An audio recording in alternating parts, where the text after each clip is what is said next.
Ihiganwa rya Basketball Africa League BAL ryari rimaze indwi ribera muri Beka Arena mu Rwanda ryaraye rirangiye. Umugwi wa RSSB Tigers yo mu Rwanda ari itabukanye igikombe kuri no ncuro ya gatandatu. Iryo higanwa ryari ritunganijwe wari urugamba rutorosha imbere y'umugwi wa Petro do Luanda wo muri Angola umenyereye ayo mahiganwa, ari nawo mugwi wonyene utarasiba mu nkino za nyuma za BAL. Abakinyi ba Petro binjiye mu rukino neza cyane, aho mbere bageze ku manota 20. RSSB ifise ubusa mu gace ka mbere kagiye kurangira Petro do Luanda ifise amanota 27 kuri 16 ya Tigers. Agace ka kabiri katahukanywe na Tigers isumbije cyane Petro do Luanda ku manota 26 ku 10. Iyo migwi ija kuruhuka, RSSB Tigers ifise amanota 42 kuri 37 ya Petro do Luanda. Igice cya kabiri gitangura, Petro ya Jeyari Amavubi itahukana agace ka gatatu ku manota 22 kuri 19, na agace ka kane iyo migwi ikaba yaranganije amanota 29 ku yandi. Urukino rwarangiye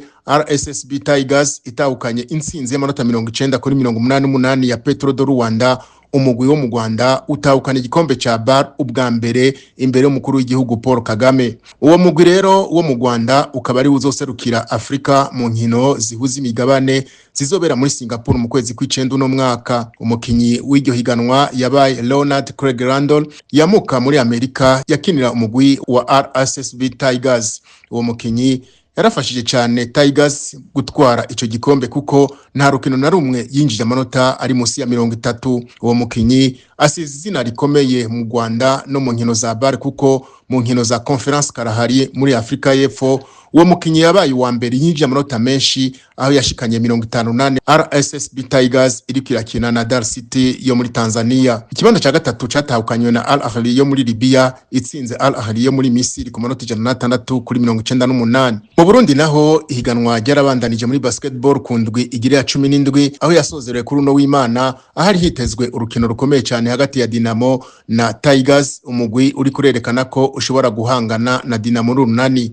Ugo rukino abaruravye ntibicuza kuko rwari rubereye ijisho.